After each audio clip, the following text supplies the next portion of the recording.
Well, basically, pretty much what it says. Agencies are required to have a full program to evaluate and monitor their internal controls.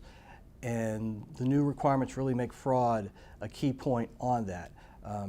Agencies are required to come up with a fraud risk profile, have a program to actively identify and manage fraud risks.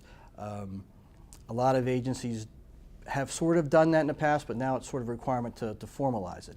And if you think it through, it makes a certain amount of sense, right? You want to spend your time and your resources on high-risk areas, and the chance of fraud is what creates some of that high risk. So, you know, as management, you identify the areas inside of your programs where fraud could exist. You have a formal process where you do those evaluations regularly. You do follow-up, set up a program to actively test and to go out and monitor the areas that are identified as high risk. And that allows you to, again, to do more of that shotgun, that more focused effort, taking the resources as opposed to a broader test, you know, everything every year, or test everything on a planned cyclical manner. Let's test the things that are important. Let's test the things that are high risk.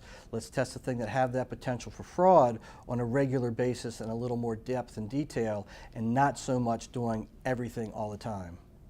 And one of the other key things in the fraud risk profile is to evaluate the outcomes of your fraud risk assessments, and to develop additional controls, additional procedures, whatever you need to mitigate those going forwards. That would improve the overall control environment inside of the individual agencies.